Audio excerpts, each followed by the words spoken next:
Ayah adalah umpan meriam dalam novel kesayangan semua orang. Tuan muda sejati bahkan membuatku yang dilahirkannya menjadi idiot sejak lahir. Sakit-sakitan di kehidupan sebelumnya. Dia diperankan oleh tuan muda palsu. Protagonis laki-laki merebut kakak perempuan dan istrinya. Dia tidak rela dipermalukan. Membawaku untuk bercerai dengan rapi. Dan memutuskan. Hubungan saudara kandung meninggalkan kompleks militer. Melepaskan pendaftaran rumah tangga duniawi. Dia berusaha sekuat tenaga. Menungguku menyembuhkan penyakit idiotku. Namun, ujian masuk perguruan tinggiku masih karena persaingan yang ketat. Dengan selisih beberapa poin, aku tidak memiliki kesempatan untuk masuk universitas terkenal. Setelah lulus, aku juga kehilangan pekerjaan yang bagus karena pendaftaran rumah tangga dari luar kota. Di usiaku yang ke-23 tahun. Bertahun-tahun, penyakit jantung memburuk. Demi kemerosotan, ayah menjual segalanya. Tetap saja melihatku mati di meja operasi. Malam itu, dia menemaniku untuk meninggal bersama. Tidak lolos dari akhir peran pendukung umpan meriam. Sementara protagonis laki-laki tuan muda palsu menerima semua cinta. Kehidupan, penuh kemuliaan, sekali lagi berdiri di ruang tamu kompleks militer. Tuan muda palsu menutupi wajahnya dan terisak pelan. Ayah menarik tanganku mendekat. Istrinya, komandan batalion wanita, berwajah pucat. Menunduk dan berkata, "Jika kamu ingin bercerai, aku menghormati keinginanmu." Kakak perempuan profesor duduk di depan jendela sambil merokok. Tidak mengatakan sepatah kata pun. Kali ini, ayah meletakkan perjanjian perceraian. Dia berjongkok dan menatapku yang idiot dengan linglung dan berkata, "No, kita tidak pergi." Oke. Kakak perempuan yang merokok di depan jendela mendengar kata-kata itu dan tangannya tersentak. Abu rokok merah hampir jatuh ke punggung tangannya. Dia tiba-tiba menoleh untuk melihat. Di mata saya dan ayah bukanlah keberuntungan, melainkan ketidaksabaran dan kejengkelan. Suaranya yang dingin hampir terdengar bersamaan dengan suara ibu. "Shen Xian, apalagi yang ingin kamu mainkan kali ini?" Bahkan bahu paman Lu yang lemah dan gemetar yang menutupi wajahnya dan menangis membeku dalam sekejap. Sepasang mata yang berlinang air mata tiba-tiba menoleh. Wajah ayah secara bertahap menjadi sangat tenang. Dia meletakkan perjanjian perceraian di meja persegi. Mengulurkan tangan dan diam-diam membuangnya ke tempat sampah. Aku berkata, "Aku tidak akan pergi, aku tidak akan bercerai." Ibu yang mengenakan seragam militer dengan aura yang mengesankan mendengar kata-kata itu. Mencibir dingin dengan marah. "Apakah menurutmu pernikahan militer adalah permainan anak-anak untukmu?" Ayah hanya memegang erat tanganku. Dia bertemu dengan tatapan marah ibu dan suaranya menjadi dingin. "Jika kamu benar-benar ingin bercerai, kamu bisa pergi ke distrik militer untuk membuat laporan. Tetapi ini adalah keinginan sepihakmu.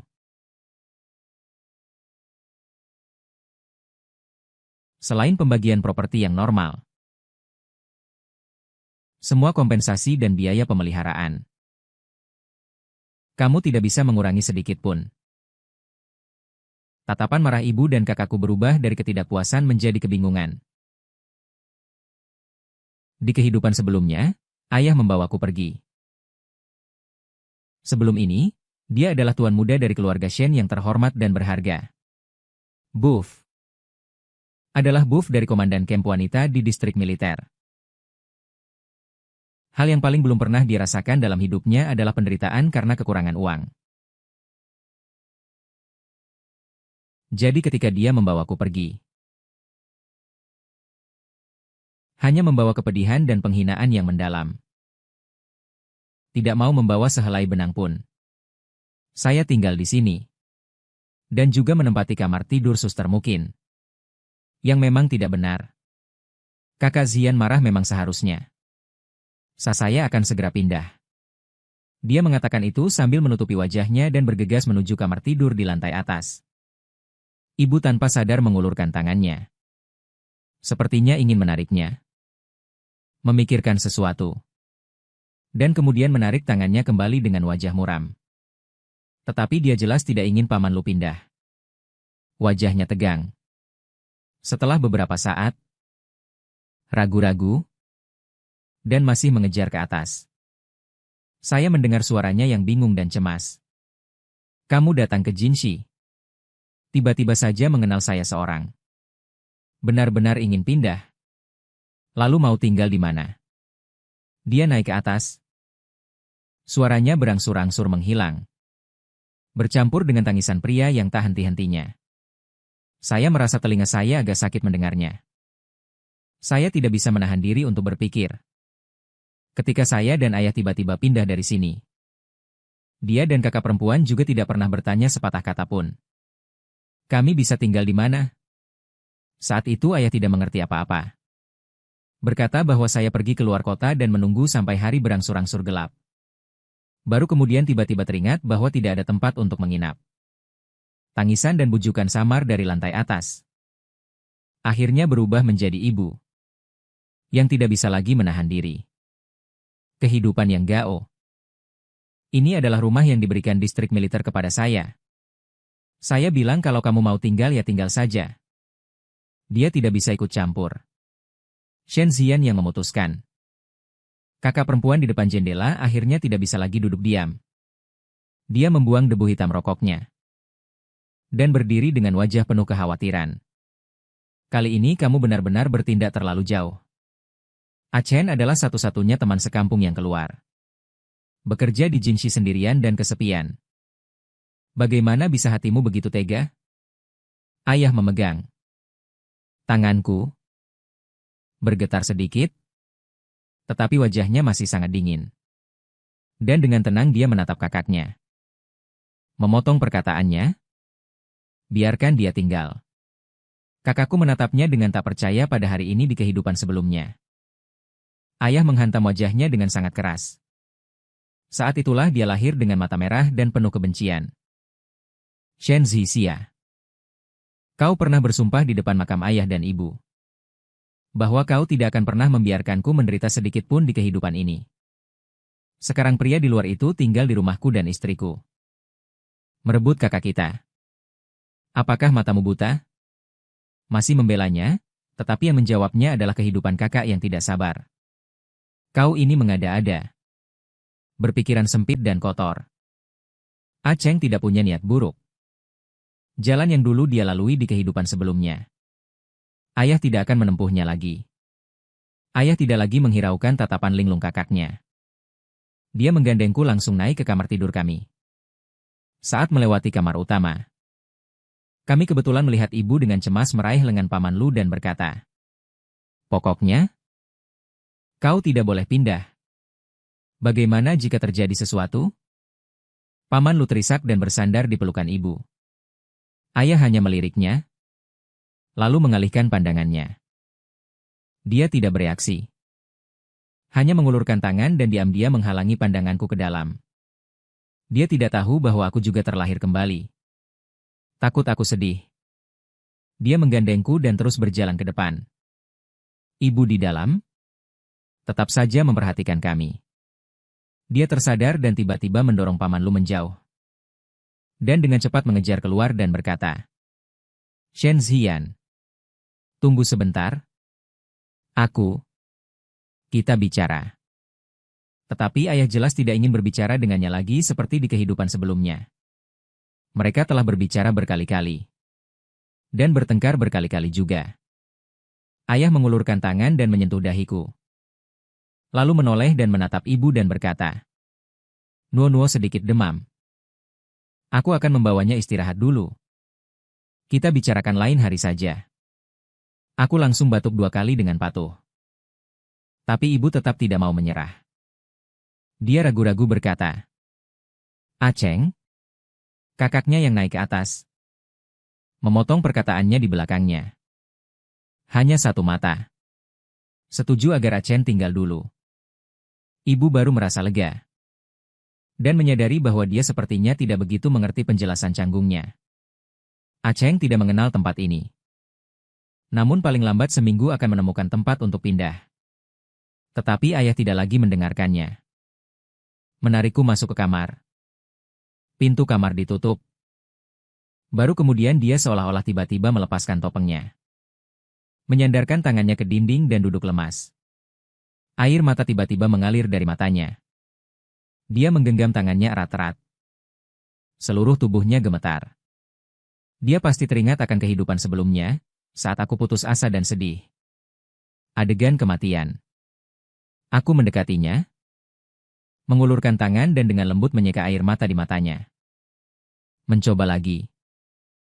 Aku masih bodoh. Hanya menyimpan beberapa ingatan dari kehidupan sebelumnya. Tapi aku tetap berusaha menghibur ayah. Ayah jangan menangis. Nuo-Nuo akan selalu menemani ayah. Mata ayah yang merah menatapku. Lalu memelukku erat-erat. Tangannya begitu kuat. Seolah ingin menanamkanku ke dalam daging dan tulang. Aku mendengar penyesalan yang luar biasa. Ayah berbisik dengan nada bersalah. Tidak bisa melindungi Nuo-Nuo dengan baik. Tapi kali ini, ayah pasti akan membuat Nuo-Nuo aman dan sehat. Mendapatkan semua yang disukai dan diinginkan. Pelukannya sangat hangat. Baju itu adalah saat aku sekarat. Dia juga memelukku erat seperti ini. Saat itu suhu tubuhku seperti jam pasir yang perlahan kosong. Dingin menusuk tulang. Tapi aku bersandar. Di pelukan ayah terasa begitu hangat. Sayang sekali. Saat aku menghembuskan napas terakhir. Aku merasakan suhu tubuhnya juga perlahan menghilang. Aku merasakan suhu tubuhnya yang sudah lama tidak kurasakan saat ini. Aku agak kesulitan dan berusaha menjawab perkataan ayah. Nono juga akan berusaha membuat ayah aman dan sehat. Mendapatkan semua yang disukai dan diinginkan. Ayah menempelkan sisi wajahnya yang lembut dengan lembut ke wajahku. Dia berhenti menangis dan tersenyum. Mengangkat tangannya dan dengan lembut mengacak-acak rambutku. Besok ayah akan pergi. Aku. Biarkan Nono pergi berobat. Baiklah. Ayah senang. Aku juga ikut senang. Aku mengangguk dengan sungguh-sungguh. Baik. Malamnya kami tidur berdekatan. Kasurnya sangat empuk. Pelukan ayah sangat hangat. Jendelanya tidak rusak. Tidak ada angin dingin yang bertiup masuk. Saat fajar menyingsing. Ada nenek pengasuh yang membuatkan 3 kali makan sehari. Aromanya membuatku makan dengan lahap. Tidur nyenyak. Sangat senang. Bahkan ayah membawaku ke rumah sakit untuk mengganti dokter baru. Setiap hari harus disuntik banyak. Aku sepertinya tidak merasakan sakit lagi. Dokter baru itu ada di kompleks. Bibi Lin membantu ayah mengenalkannya. Bibi Lin adalah komandan batalion yang seragam. Juga teman masa kecil ayah. Jika saja ayah tidak salah lihat orang sejak awal jatuh cinta. Jatuh cinta pada pandangan pertama dengan ibu. Mungkin dia dan Bibi Lin akan menjadi suami istri di kehidupan sebelumnya. Penyakit bodohku disembuhkan oleh dokter yang diperkenalkan oleh Bibi Lin ini. Setelah selesai disuntik, ayah membawaku ke pinggir jalan untuk menunggu bus kembali ke kompleks militer. Kebetulan Bibi Lin keluar dari rumah sakit. Dia mengendarai mobil kompleks militer. Sepertinya dia baru saja menyelesaikan sesuatu. Aku dan ayah menumpang mobilnya kembali ke kompleks. Dia selalu suka aku melewati gang dalam perjalanan pulang. Bertemu dengan penjual manisan buah. Membelikanku 2 tusuk. Ketika tiba di kompleks, mulutku sudah penuh dengan permen. Ayah membawa obat di satu tangan. Tangan lainnya memegang jaketku. Tidak bisa mengeluarkan tangannya. Bibi Lin tersenyum dan mengambil dari mobil. Sapu tangan. Membungkuk. Ingin menyeka sudut mulutku. Tangannya baru saja terulur ke gerbang halaman. Suara ibu yang marah dan mencemooh tiba-tiba terdengar. Pantas saja kamu bersikeras menukar Nono. Ternyata dokter itu adalah kerabat dari komandan Kompilin di halaman. Tentara dan keluarga tentara yang datang dan pergi. Banyak orang menoleh. Ibu menatap dengan Paman tidak bisa masuk. Dia menegurku dengan wajah muram. Sudah sebesar ini? Otaknya rusak. Bahkan tidak bisa menyeka mulut sendiri. Bibi Lin menyela untuk membela saya. Hanya seorang anak kecil. Komandan Camp, kata-katamu terlalu serius. Ayah mengulurkan tangan dan menarikku ke dalam pelukannya. Dia merasa sedikit bersalah dan menatap Bibi Lin. Terima kasih banyak hari ini. Kamu, kalau begitu, pergilah bekerja dulu. Namun, ibu tidak mau menyerah.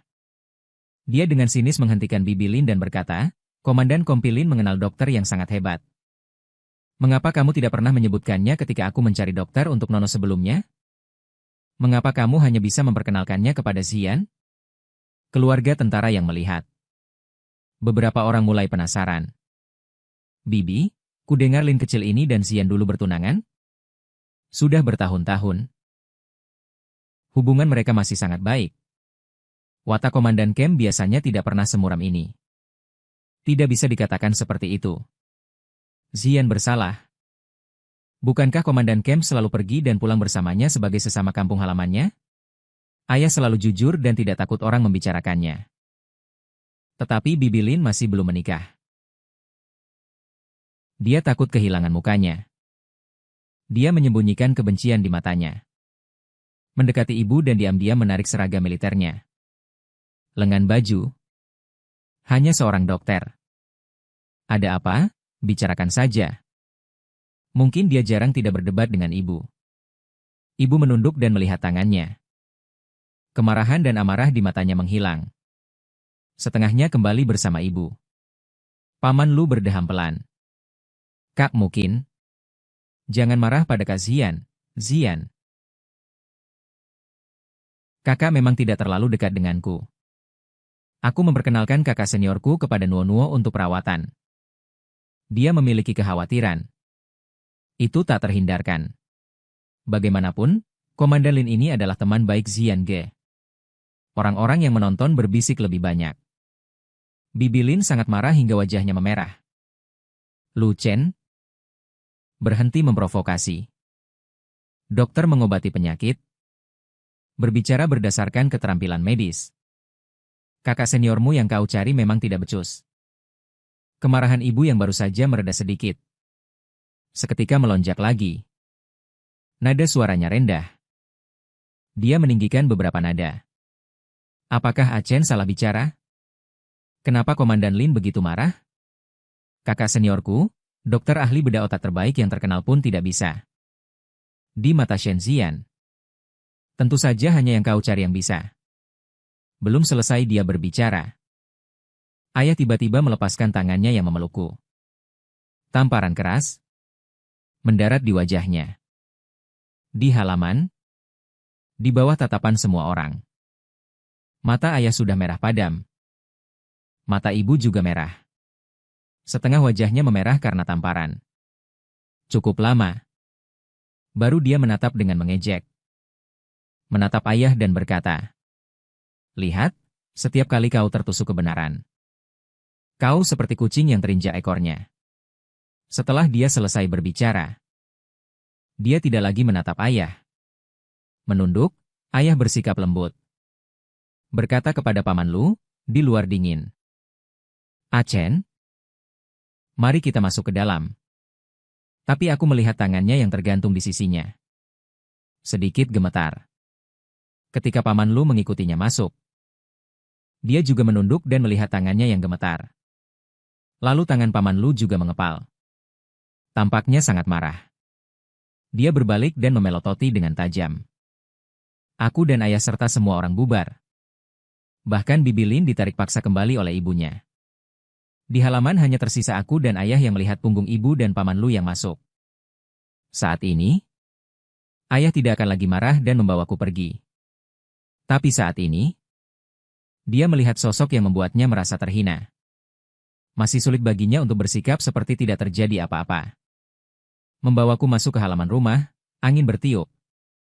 Dia mengatupkan bibirnya tanpa suara. Melepas syal, aku kencangkan di leherku. Lalu matanya yang sedikit memerah bertemu. Tatapan kakak yang masuk dari luar halaman. Kakak melirik sosok ibu yang menggandeng Paman Lu masuk. Dan masuk bertanya dengan suara rendah. Ayah berkata, "Tidak ingin masuk." Ayah menggandeng tanganku. Telapak tangan tanpa suara mengencang. Di dunia ini selain kakakku, hanya dia yang tersisa dari Ziking. Ayah menatapnya. Raut wajahnya berjuang lama. Baru dia membuka mulut dengan sangat pelan. Bisakah aku membawa Nuo-Nuo menginap di rumah tua Shen satu malam? Dia pasti menggunakan banyak tenaga. Agar setelah mengalami ritual ditinggalkan bisa mencoba lagi. Dalam upaya meminta bantuan pada kakak sekali lagi. Tapi keheningan kakak yang lama sudah memberikan jawaban. Sedikit cahaya yang muncul di mata ayah menghilang.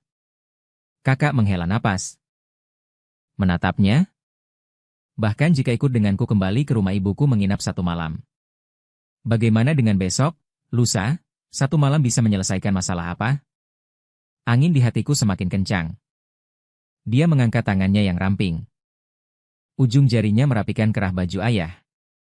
Aku akan membawamu kembali menginap satu malam.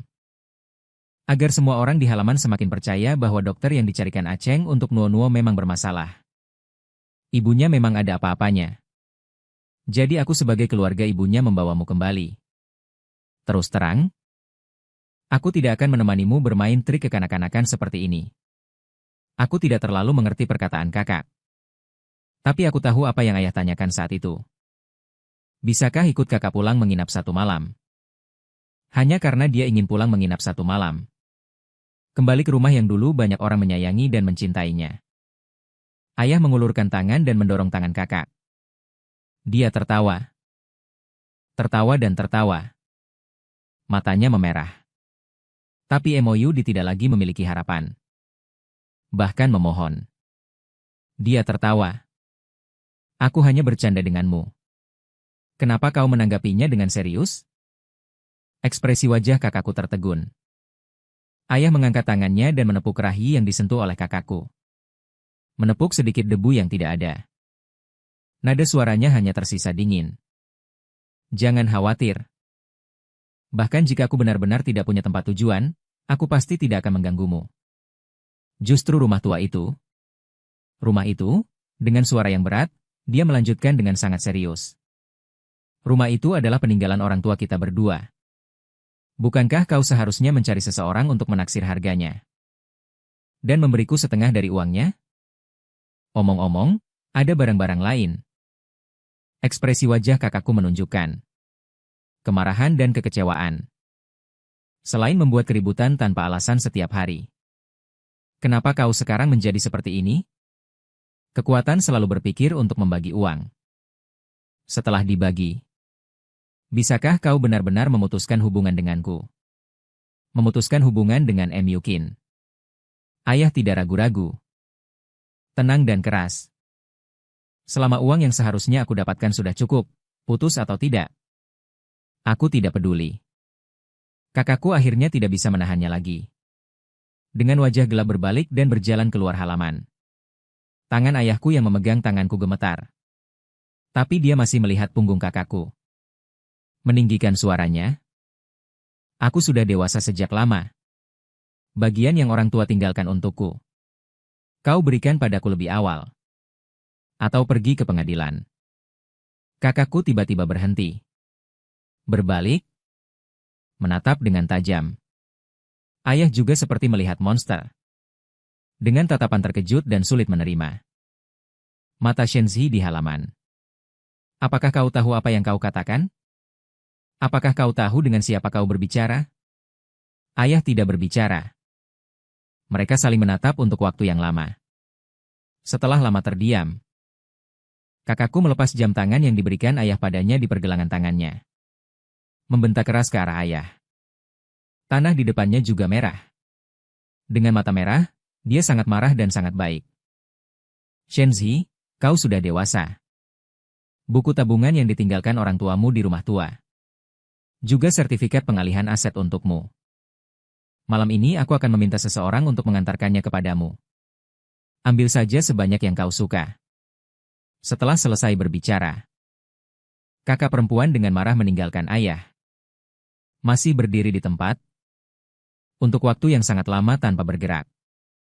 Sampai sosok kakak perempuan menghilang untuk waktu yang lama. Baru dia tersadar. Berjongkok, mengambil jam tangan di tanah. Dia dengan hati-hati membersihkannya. Tulisan lumpur di atasnya sangat ringan. Bergumam, merek yang sangat mahal, bisa dijual dengan harga yang lumayan.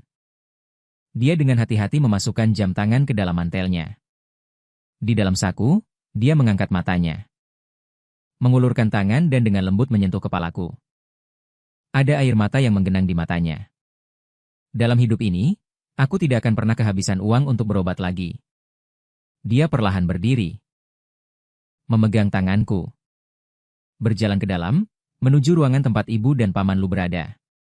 Suaranya masih terdengar di telingaku, lembut namun tegas. Akhir ayah adalah akhir yang telah ditentukan dalam buku untuk Nuo-Nuo. Tidak tertulis bahwa Nuo-Nuo akan sembuh dari penyakitnya. Akan punya banyak uang. Nuo-Nuo ayah akan selalu aman dan sehat. Otakku belum sembuh. Masih belum bisa memahami dengan jelas semua perkataannya. Tapi pada saat ini, masih naluriah. Merasakan kegelisahan yang sangat dalam.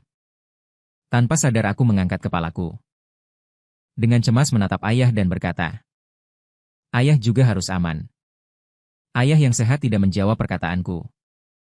Dia hanya berkata dengan lembut tanpa menjawab pertanyaanku.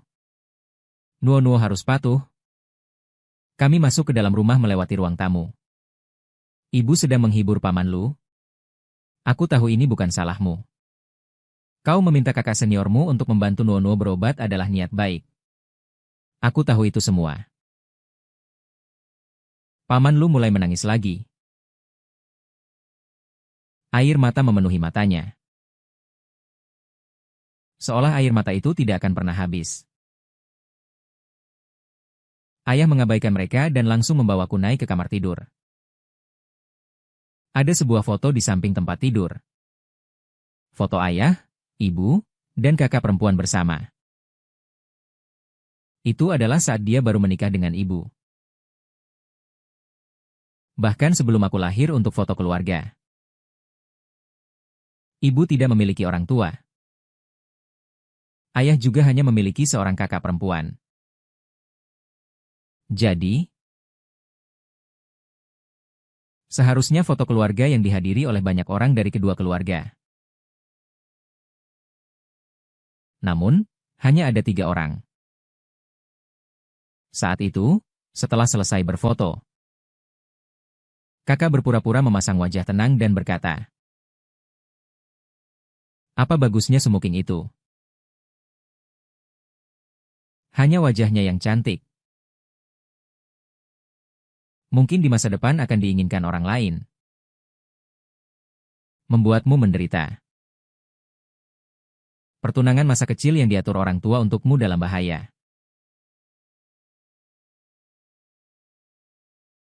Itulah latar belakang dan kemampuan keluarga. Semuanya baik, ibu langsung tersipu ketika mendengarnya. Ji Sheng menipiskan mata ibunya. Tidak ada pria lain selain dia dalam hidup ini. Jangan katakan di masa depan ada hal dengan orang lain yang membuatnya menderita. Apa yang telah dikatakan? Ayah yang dulu mereka puja. Mereka tidak lagi ingat ayah diam-diam membuang foto bersama itu ke tempat sampah. Bersama dengan foto-foto lain yang diambilnya bersama kakak dan ibu. Foto-foto yang tersisa di samping tempat tidur dan di atas meja kopi. Hanya foto-foto diriku dan dirinya.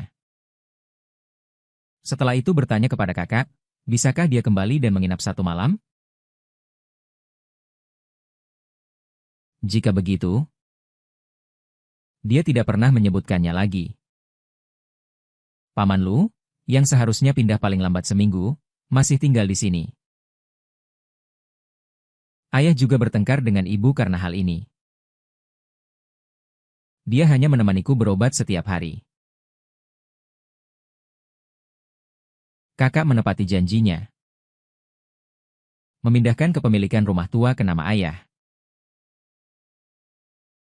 dan juga memberikan buku tabungan yang ditinggalkan kakek dan nenek kepada ayah. Semua diterima. Setelah itu, kakak marah untuk waktu yang lama. Tidak lagi menjenguknya. Ayah tetap tidak peduli. Menunggu otakku perlahan tidak lagi sebodoh itu. Kemudian dia mulai mengajariku mengenal angka. Pada musim gugur tahun aku berusia 6 tahun. Sekolah dasar mulai menerima siswa baru.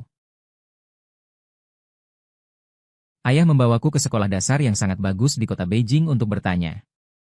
Tapi dia masuk ke kantor. Masih memasang ekspresi terkejut.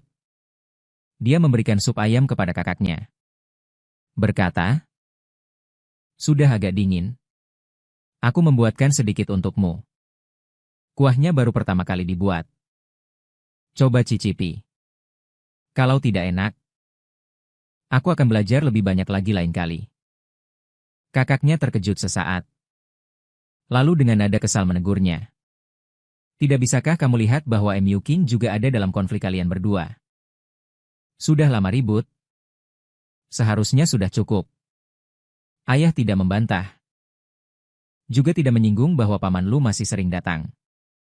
Dia dengan patuh mengambilkan semangkuk sup untuk kakaknya. Dia mengambilkan semangkuk lagi. Dan meletakkannya di depan ibunya. "Kamu juga coba sedikit." Ekspresi ibu menjadi sangat tidak wajar.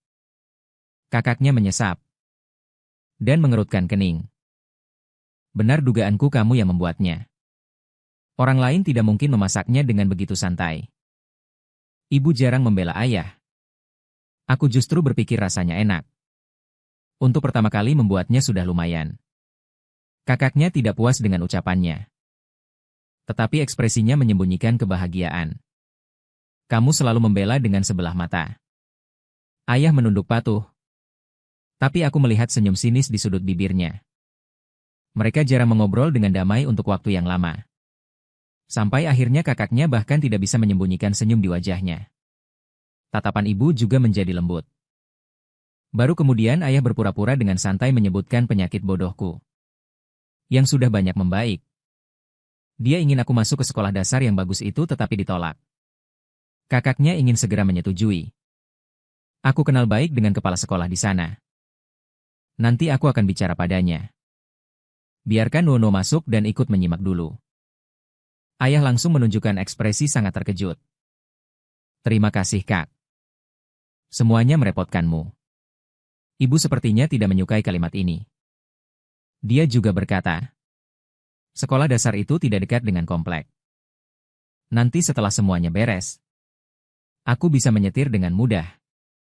Kalau ada waktu, aku akan antar jemput Nono ke sekolah. Aku juga akan menyapa guru dengan baik. Nono pemalu. Jangan sampai diganggu." Ayah dengan penuh syukur mengambilkan semangkuk sup lagi untuk ibu. Telinga ibu sedikit memerah. Seolah-olah yang diminumnya bukan sup, melainkan sake. Dia berkata lagi, "Oh iya? Kakak dari wali kota Zhao akan kembali ke negara minggu depan. Dia adalah tokoh kedokteran di bidang penyakit kardiopulmoner. Ngomong-ngomong, penyakit jantung Nono juga harus diperiksakan ke dokter yang bagus." Ayah tersenyum dan menundukkan matanya. Akhirnya semua yang ingin dibicarakan ayah sudah selesai dibicarakan. Dalam perjalanan pulang bersamaku, sup masih tersisa sedikit. Aku teringat kakak dan ibu minum dengan gembira. Aku tidak tahan untuk mencicipi supnya. Begitu sampai di mulut, aku merasa jijik hingga memuntahkannya. Aku tidak mengerti bagaimana bibi dan ibu bisa memakannya. Ayah tertawa terbahak-bahak. Dia membuang semua sisa supnya. Lalu menyekat tangannya dengan hati-hati. Baru kemudian membelai kepalaku dan berkata, "Mungkin mereka memang menyukai barang yang jelek. Aku berhasil masuk ke sekolah dasar yang sangat bagus. Karena kakak dan ibu sudah menyapa sebelumnya. Guru dan teman-teman sangat baik padaku. Aku selalu belajar lebih lambat dari anak-anak lain. Setiap hari setelah pulang sekolah di malam hari, Ayah memberiku les tambahan. Otak dan jantungku juga terus menerima perawatan. Aku berangsur-angsur berhenti menjadi bodoh. Penyakit jantungku juga tidak lagi kambuh. Hingga naik ke kelas 3.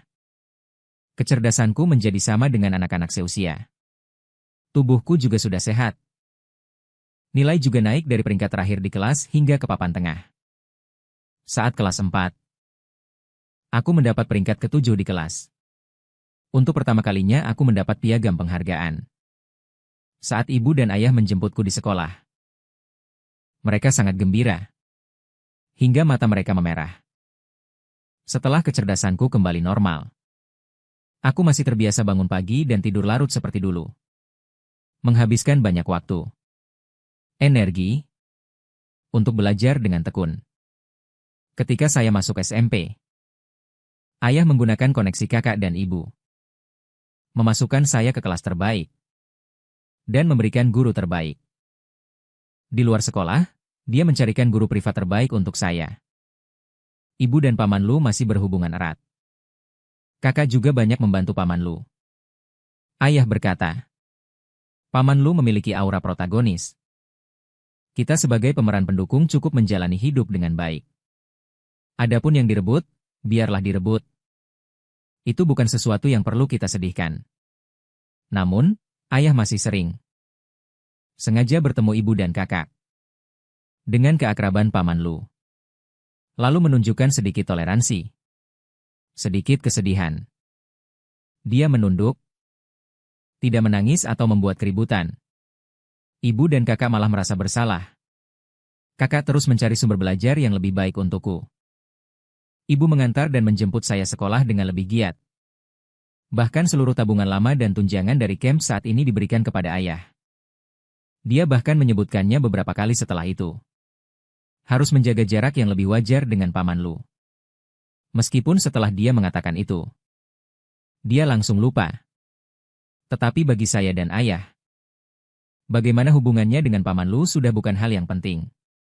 Seberapa jauh mereka menjaga jarak dengan Paman Lu, tidak sepenting saya mengerjakan lebih banyak.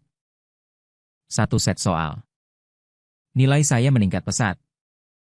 Membaca di kehidupan ini menjadi jauh lebih mudah daripada di kehidupan sebelumnya. Di kehidupan sebelumnya, saya dan ayah seperti mendayung melawan arus. Tetapi di kehidupan ini kami seperti menaiki perahu yang searah dengan angin. Sedikit menggerakkan dayung saja sudah bisa melaju jauh. Hanya satu kalimat yang diucapkan ayah. Berkata, akhirnya sudah ditakdirkan dalam buku. Saya berangsur-angsur dewasa. Berangsur-angsur samar-samar mengerti. Akhir yang dia maksud tampaknya adalah kematian. Saya bertanya terus kepadanya berkali-kali. Dia tetap tidak mau memberi saya jawaban. Dia selalu hanya mengatakan kepadaku, cukup Nono aman, sehat, dan bahagia. Aku sudah dewasa dan tidak lagi mudah terkejut. Tidak lagi mudah meneteskan air mata. Tetapi ketika dia mengucapkan kalimat ini, aku masih tidak bisa menahan keinginan untuk menangis. Tidak bisa menahan kepanikan di hati. Tanganku gemetar. Memeluknya erat-erat dan berkata, tidak mau Nono. Ingin ayah ikut aman. Nono yang sehat tidak bisa lepas dari ayah, ayah. Lalu membelai kepalaku dan tidak berkata apa-apa lagi. Setelah kelas 3 SMP selesai, aku berhasil masuk SMA terbaik di kota Jing dalam ujian masuk SMA. Ayah sangat senang dan tidak bisa menahan diri untuk berkata, tingkat penerimaan King BI di kota Jing jauh melampaui banyak provinsi lain. Kali ini, Nono tidak akan menyesal seumur hidup karena selisih beberapa poin. Tidak lulus universitas, Zhongdian, universitas utama. Dengan mata merah, aku memeluknya. Terima kasih ayah, ayah telah meminta kakak untuk mencarikan guru les SMA untukku sebelumnya. Dia juga telah menandatangani kontrak 3 tahun dengan pihak tersebut sebelumnya. Menyepakati pihak tersebut untuk memberikan bimbingan. Sampai aku selesai ujian masuk perguruan tinggi. Kakak baru saja pergi merawat kucing liar yang dipungut Paman Lu. Ketika kembali dan melihat ayah menandatangani kontrak, dia tidak terlalu peduli. Sambil tersenyum berkata, Guru Zheng adalah teman baikku. Dia berjanji untuk membimbing Nono. Mungkinkah dia akan lari di tengah jalan? Ayah hanya tersenyum dan mengawasi orang itu menandatangani nama. Dan mengambil kembali kontraknya. Ketika kami kembali ke rumah, ibu hendak keluar. Di tangannya dia memegang sehelai mantel abu-abu. Sambil berjalan keluar, dia memakainya. Itu adalah saat ulang tahunnya bulan lalu. Paman Lu memberikannya kepadanya. Dulu dia tidak terlalu suka warna abu-abu. Namun sekarang dia paling sering memakai yang ini. Tiba-tiba melihat aku dan ayah kembali. Tangannya akan memakai baju itu tetapi tidak memakainya. Juga tidak memakainya dengan baik untuk waktu yang lama. Dia baru saja merasa sangat tidak nyaman. Menjelaskan. Pengajuan Aceng untuk mengajar di daerah pegunungan selatan telah disetujui. Setelah dia pergi, dia tidak akan kembali ke kota Jing. Beberapa dari kami sesama penduduk desa berjanji untuk makan bersama. Selama bertahun-tahun ini, Paman Lu berkata bahwa dia akan pergi ke tempat lain. Jika dia tidak kembali, itu pasti lebih dari 10 buku. Tapi ibu selalu percaya. Ayah tidak banyak bicara. Dia mengangguk mengerti. Kalau begitu cepat pergi untuk pertemuan terakhir, tinggallah lebih lama. Jika ada yang minum alkohol, jangan mengemudi di malam hari. Kembalilah besok. Selama bertahun-tahun ini, ayah semakin toleran terhadap ibu. Dia tidak lagi merasa aneh dengan perkataan ayah. Ibu mengangguk, berjalan keluar pintu, lalu berbalik. Dengan sedikit rasa bersalah, melihat ayah dan berkata, Xian, kamu benar-benar berbeda dari sebelumnya. Setelah Aceng pergi, aku dan dia tidak akan lagi banyak berhubungan. Kita bertiga akan menjalani hidup dengan baik. Tapi aku dan ayah tidak lagi merasa bahwa dia adalah keluarga kami. Ayah masih berkata dengan lembut, Oke, tapi ibu jarang tidak terburu-buru untuk pergi. Dia melihatku dan ayah untuk waktu yang lama. Sepertinya dia merasakan ada sesuatu yang salah. Tapi dengan cepat dia merasa itu hanya ilusinya saja. Mungkin karena sedikit rasa bersalah. Dia mengeluarkan semua uang dari saku mantelnya. Berjalan mendekat dan memasukkannya ke tangan ayah. Tunjangan yang dikeluarkan di pabrik beberapa hari yang lalu lupa kuberikan padamu. Dia tidak akan lupa. Sebagian besar dia ingin menyimpannya untuk membelikan Paman Lu hadiah perpisahan. Tapi sekarang karena merasa bersalah, dia memberikannya kepada ayah. Bahkan sedikit uang jajan yang biasa dia sisihkan. Kali ini dia tidak menyisihkannya. Ayah dengan lembut mengulurkan tangan dan dengan sigap menerimanya semua. Ibu menunduk menatapnya. Tiba-tiba ayah mengulurkan tangan, memeluknya dan berkata dengan mata merah. Aku dan kakakmu sebenarnya lebih menyukaimu yang dulu, yang manja dan nakal. Ayah di tempat yang tidak bisa dia lihat. Wajahnya penuh ejekan. Hampir tertawa terbahak-bahak. Dia, suaranya membawa sedikit kegelisahan. Aku paling lambat 3 hari akan kembali.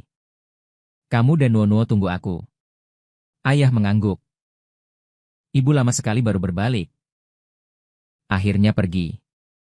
Aku dan ayah masuk ke dalam rumah dan menghitung uang yang telah kami tabung selama bertahun-tahun. Perangko dan koin peringatan yang dikumpulkan ayah. Beberapa tahun lagi cukup untuk menukar 1 set apartemen. Juga buku tabungan dengan jumlah besar yang ditinggalkan kakek dan nenek dari pihak ibu. Barang antik yang ditinggalkan buyut. Rumah tua keluarga Shen. Dan banyak uang yang diberikan ibu dan kakak. Kami tidak akan bisa menghabiskan semua ini. Ayah juga menyentuh surat penerimaan SM aku dan kontrak 3 tahun yang ditandatangani dengan guru les itu. Barang-barang besar dan kecil milik kami. Terbentang di atas meja kopi diterangi cahaya bulan di luar jendela. Bayangan pohon yang lembut menari-nari. Malam ini tampaknya sangat indah. Ayah perlahan mengangkat kepalanya. Menatapku dan berkata, Nuo-Nuo, sepertinya barang-barang kita sudah cukup. Hanya ingin pergi dari sini? Jendela tidak tertutup rapat. Aku mengangkat mataku dalam angin malam lembut yang mengalir dari celah jendela. Bertemu dengan tatapan hangat ayah, Aku mengangguk dengan hangat dan berat. Ya, aku ingin pergi. Aku ingin pergi bersama ayah ke rumah yang benar-benar milik kita. Rumah itu tidak memiliki paman Lu yang air matanya tidak pernah kering. Tidak ada ibu yang perlu menyayangi orang luar. Tidak ada ibu yang berubah-ubah. Tidak ada kakak perempuan yang bermuka dua. Rumah itu hanya memiliki ayah yang lembut dan berani. Hanya ada aku yang selamanya mencintai ayah. Hanya ada ayah kita yang penuh cahaya tanpa akhir. Pada hari kedua setelah memutuskan untuk pergi. Langit masih gelap. Ayah sudah mengemasi semua barang dengan rapi. Setengah dari koper besar itu berisi pakaian dan materi pelajaran milikku. Setengah lainnya adalah perangko yang bisa ditukar dengan uang. Koin peringatan dan barang antik kecil. Dia dengan hati-hati memasukkan surat penerimaan SMA dan kontrak les ke dalam saku dekatnya. Lalu merapikan semua uang tunai dan buku tabungan. Memasukkannya ke dalam tas kain tahan air. Mengikatnya erat-erat di pinggangnya. Nuo. Jangan mengucapkan selamat tinggal kepada siapapun saat kita pergi. Ayah berjongkok dan membantuku membungkus syal lebih erat. Dengan ekspresi serius di matanya. Ketika kita sampai di tempat baru, kita akan mengganti nama. Dan memulai lagi, oke? Aku mengangguk dengan penuh semangat. Tangan kecilku menggenggam erat ujung baju ayah. Memikirkan akan segera meninggalkan tempat yang penuh kenangan sedih ini. Sebuah rumah baru hanya untuk aku dan ayah. Hatiku merasa gugup. Dan juga menantikan. Kami tidak memilih naik kereta api atau mobil. Melainkan mobil pribadi yang telah dihubungi ayah sebelumnya. Sopir itu diperkenalkan oleh seorang kerabat jauh ayah. Orangnya jujur dan dapat dipercaya. Hanya tahu bahwa kami akan pergi ke sebuah kota kecil di selatan. Tetapi tidak tahu cerita di balik kami. Ketika mobil perlahan keluar dari halaman, aku tidak bisa menahan diri untuk melihat kembali rumah yang sudah kukenal itu. Gorden tertutup rapat. Tanpa setitik cahaya pun. Ayah seharusnya masih menemani Paman Lu di luar.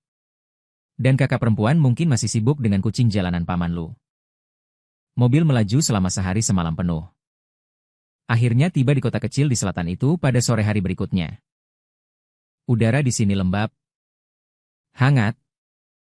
Tidak seperti kota Jing yang kering dan dingin. Pohon-pohon kenari di pinggir jalan. Daunnya masih hijau zamrud. Kadang-kadang aku bisa melihat beberapa bunga kecil tak dikenal mekar di sudut dinding. Ayah membawaku untuk mencari penginapan kecil yang tenang terlebih dahulu.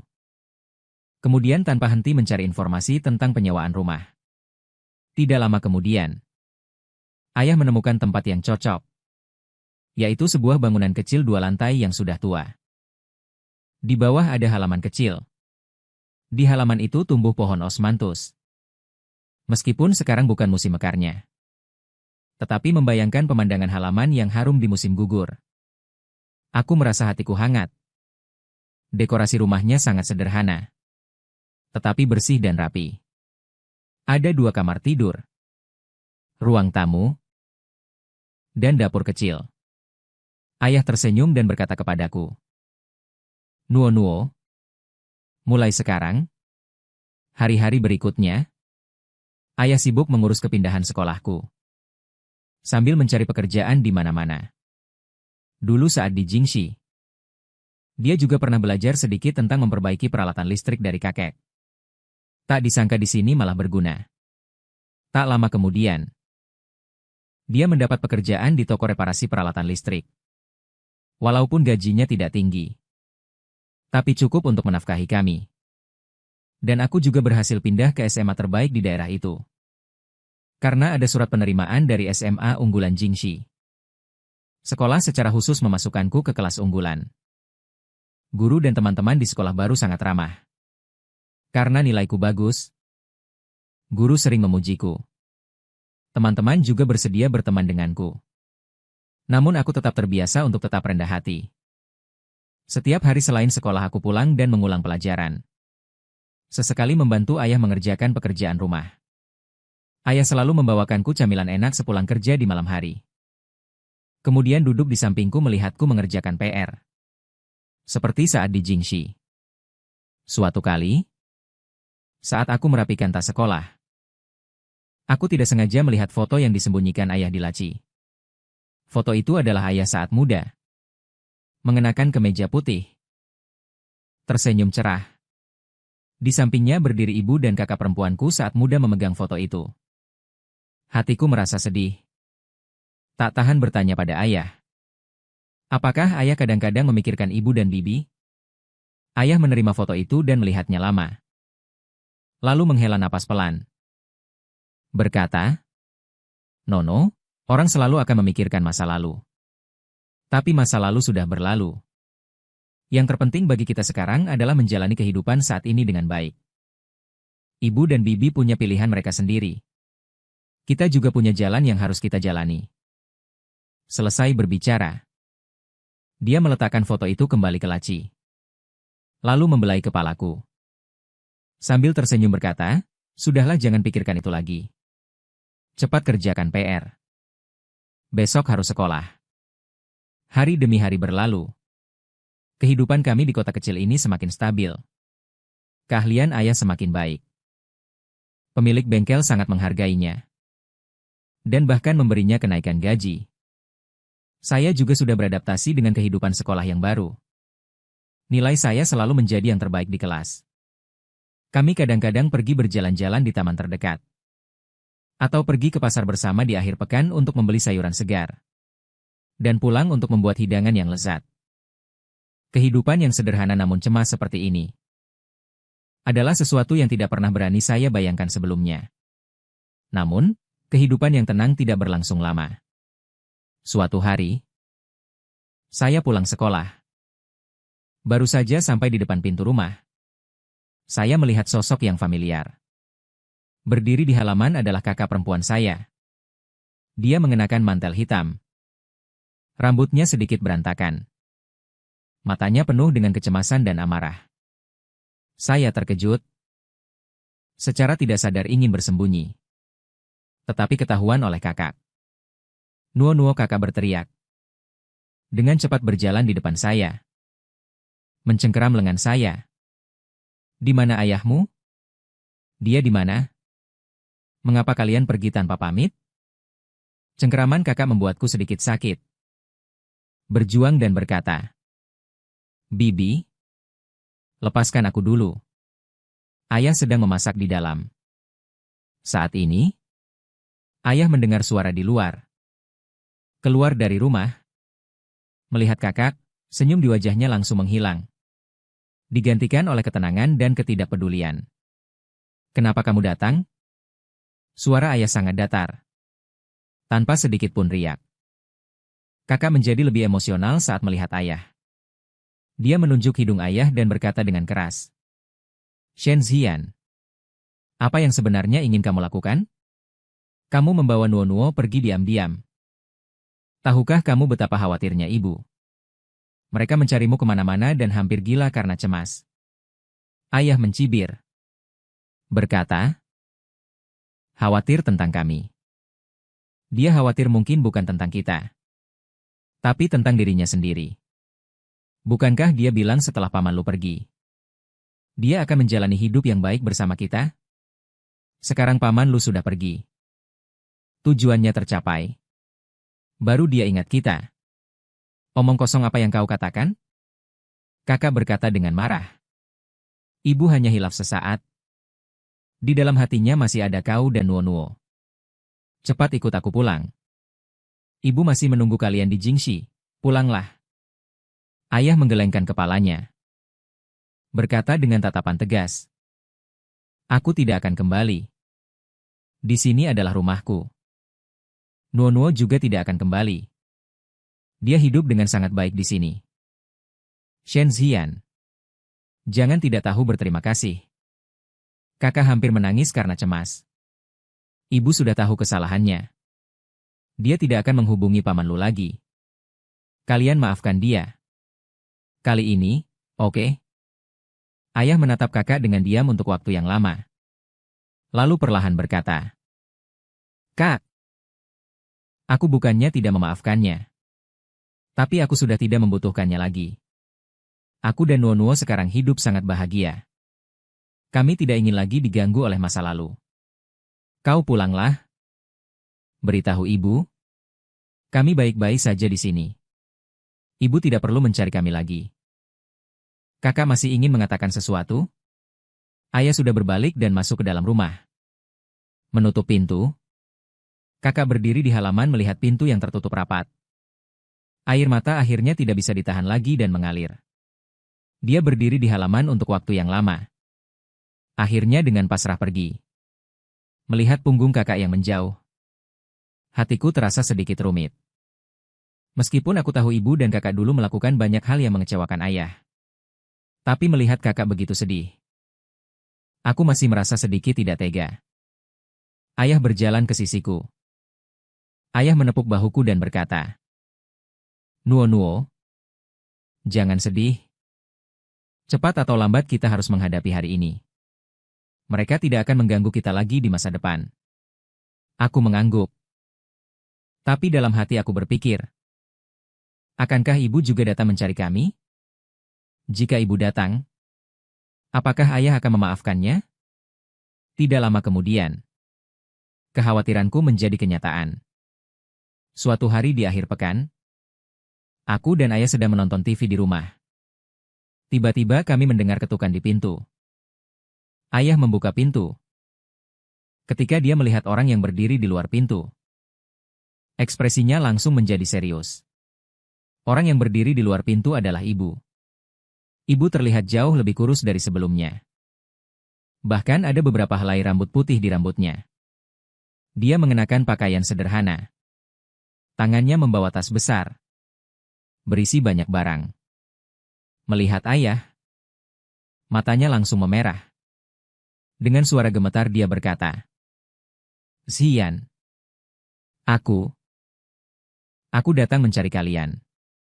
Ayah tidak membiarkannya masuk rumah, melainkan berdiri di depan pintu. Dengan dingin dia berkata, "Bagaimana kamu tahu kami ada di sini?" "Kakakmu yang memberitahuku." Ibu menunduk dan berkata dengan pelan, "Xian, aku tahu aku telah melakukan banyak kesalahan di masa lalu. Aku minta maaf kepada kamu dan Nuo-nuo. Aku sudah benar-benar memutuskan hubungan dengan Paman Lu. Aku tidak akan pernah berhubungan dengannya lagi di masa depan. Maafkan aku kali ini, biarkan aku hidup bersama kalian." "Baiklah. Aku akan menjagamu dan Nuo-nuo dengan baik. Untuk menebusnya kepada kalian." Ayah menatap ibu dan terdiam lama. Lalu berkata, "Sumuking, antara kita sudah berakhir. Aku dan Nuo-nuo sekarang hidup dengan baik. Kami tidak membutuhkan perawatanmu. Sebaiknya kamu kembali saja. Jalani hidupmu sendiri." "Tidak, Xian. Aku tidak akan kembali." Ibu tiba-tiba mengangkat kepalanya. Air mata mengalir deras.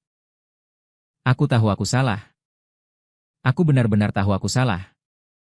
Beri aku satu kesempatan saja." "Baiklah. Nuo-nuo, bantu juga. Ibu mohon padamu, biarkan ibu tinggal." "Baiklah." Ibu menatapku. Matanya penuh permohonan. Hatiku sangat bimbang. Di satu sisi, aku sangat ingin mendapatkan kasih sayang ibu. Di sisi lain, aku tidak ingin membuat ayah sedih. Aku menatap ayah berharap dia bisa memberiku jawaban. Ayah melihat tatapanku.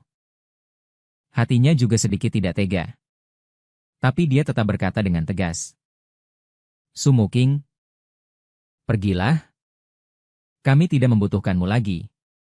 Tidak peduli seberapa besar kamu memohon, itu tidak akan berguna." Selesai berbicara, dia menutup pintu. Ibu terhalang di luar pintu. Dari luar pintu terdengar suara tangisan ibu. Suaranya sangat sedih. Aku ingin membuka pintu, namun dihalangi oleh ayah. Ayah berkata, "Nuo-nuo, jangan luluh." Begitu dia masuk, kehidupan kita yang tenang akan hancur. Kita sudah cukup menderita. Masa lalu tidak boleh terulang lagi. Aku tahu apa yang dikatakan ayah benar. Tapi mendengar tangisan ibu, hatiku masih sakit seperti ditusuk jarum. Setelah sekian lama, Tangisan di luar pintu berangsur-angsur menghilang. Aku pikir ibu pasti sudah pergi. Ayah berjalan ke arahku dan memelukku. Aku berkata, "Nuo, maafkan aku. Membuatmu menderita." Aku menggelengkan kepala dan berkata, "Ayah, aku tidak menderita. Aku tahu kau melakukan ini demi kebaikan kami." Sejak saat itu, ibu dan kakak perempuan tidak pernah datang mencari kami lagi. Ayah dan aku melanjutkan hidup yang sederhana namun bahagia di kota selatan ini. Aku belajar dengan giat, berharap bisa masuk ke universitas impianku. Tidak mengecewakan harapan ayah. Dan ayah masih bekerja keras setiap hari. Diam-diam berkorban untuk keluarga kami. Suatu malam, setelah menyelesaikan pekerjaan rumah, aku melihat ayah duduk di halaman, menatap bulan di langit dengan linglung. Aku berjalan mendekat dan duduk di sampingnya berkata, "Ayah, apa yang sedang kau pikirkan?" Ayah tersenyum dan berkata, "Aku sedang berpikir, untungnya kita pergi dan datang ke sini. Jika kita masih di sana, kita mungkin tidak akan pernah bisa menjalani kehidupan yang tenang seperti ini."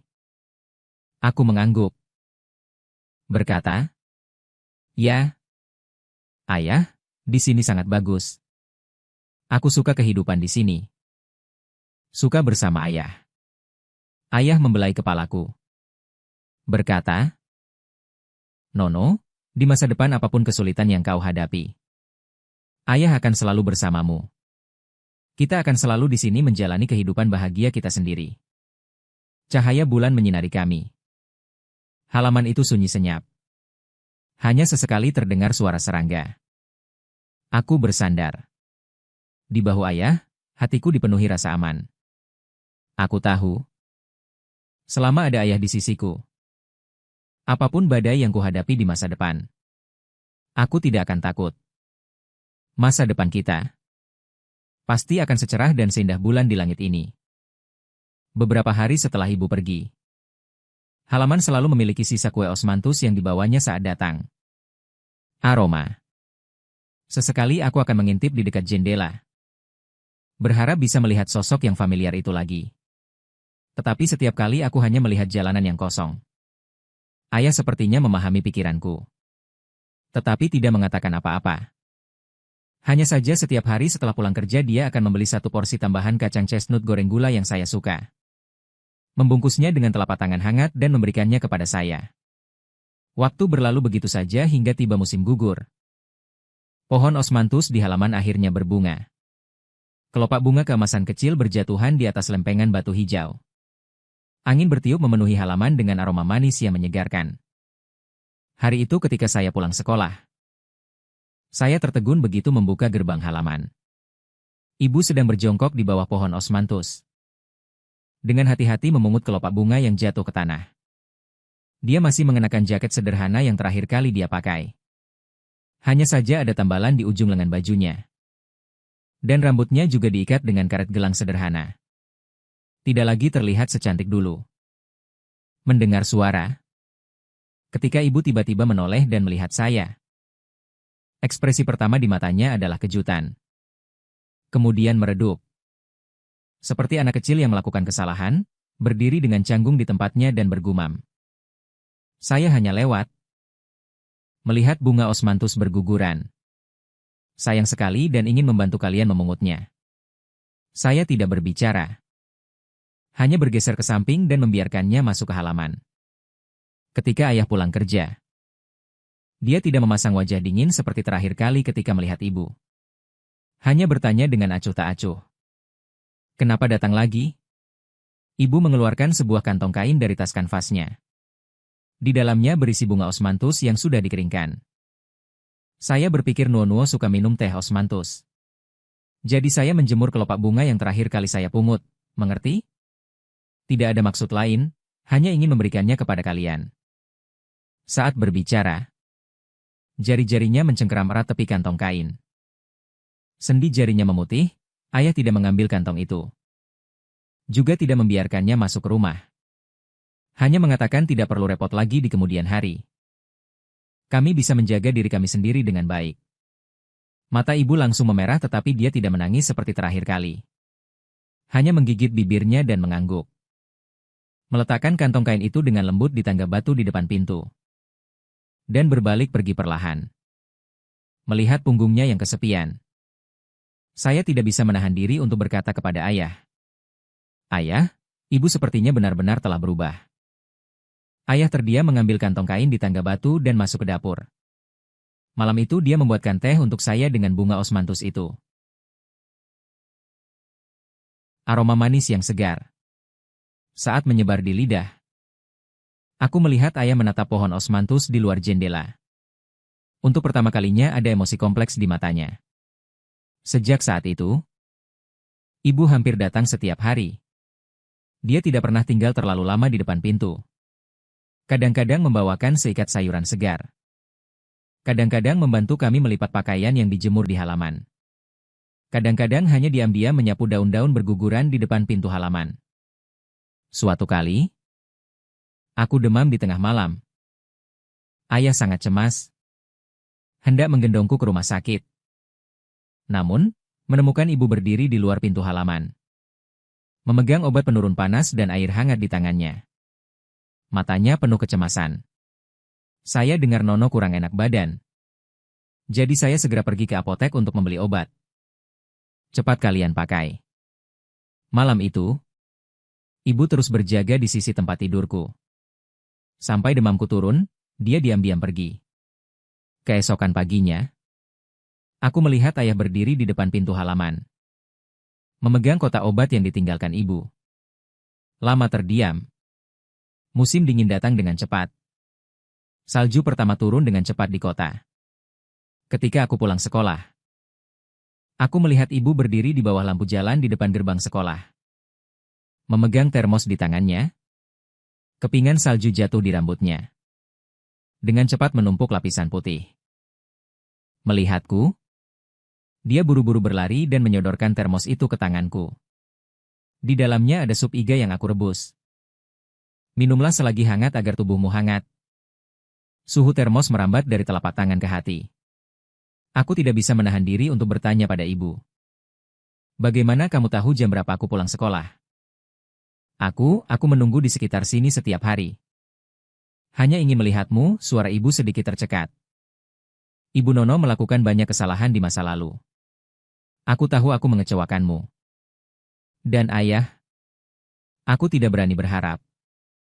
Kalian segera memaafkanku. Hanya ingin melakukan lebih banyak untuk kalian. Bahkan jika hanya melihat kalian baik-baik saja. Saya akan merasa puas. Malam itu, ayah minum banyak sup iga yang dibuatkan ibu. Dia tidak mengatakan apa-apa. Tetapi keesokan paginya dia berinisiatif untuk berkata kepada ibu. Cuaca sangat dingin. Lain kali jangan menunggu di luar, masuklah. Tunggu saja. Ketika ibu mendengar kalimat ini, air matanya langsung mengalir. Tetapi dia tersenyum dan mengangguk. Seperti anak kecil yang mendapatkan permen. Hari demi hari berlalu. Ibu berangsur-angsur menjadi tamu tetap di rumah. Dia tidak lagi manja seperti dulu. Akan membantu ayah membersihkan. Kebersihan bengkel, akan diam-diam menemani di samping saat saya mengerjakan pekerjaan rumah. Akan membuatkan sup saat ayah sakit. Dan menjaganya di sisi tempat tidur. Suatu kali, bengkel kedatangan pelanggan yang menyebalkan. Yang bersikeras meminta ayah untuk mengganti alat elektroniknya yang rusak. Ibu berdiri di depan ayah. Berargumen dengan alasan yang kuat. Dan menyelesaikan masalah dengan sempurna. Melihat punggungnya yang teguh. Mata ayah akhirnya menunjukkan kehangatan. Menjelang malam tahun baru Imlek. Kakak Jinsi tiba-tiba datang. Dia melihat sosok ibu yang sibuk di dapur. Awalnya terkejut. Kemudian menghela nafas. Dia berkata kepada ayah tentang hari-hari ini. Ibu menjual semua barang yang diberikan Lucien untuk mencari kalian. Dia berhenti dari pekerjaannya yang nyaman. Dan bekerja serabutan di kota kecil ini. Dia benar-benar tahu kesalahannya. Ayah tidak berbicara. Hanya masuk ke dapur. Mengambil bunga minyak sawit yang sedang digoreng dari tangan ibu. mendesir di dalam panci, memantulkan bayangan keduanya. Ternyata ada sedikit kehangatan yang sudah lama hilang. Malam tahun baru. Kami bertiga duduk mengelilingi meja makan. Meja itu penuh dengan hidangan yang dibuat oleh ibu. Kembang api meledak di luar jendela, pancaran cahayanya yang indah menyinari wajah ibu. Dia menatapku dan ayah dengan mata berkaca-kaca. Dengan ragu-ragu. Maaf. Membuat kalian sangat menderita. Aku tidak akan pernah meninggalkan kalian lagi. Ayah mengambil gelas anggur. Dengan lembut menyentuh gelas ibu. Biarlah masa lalu berlalu.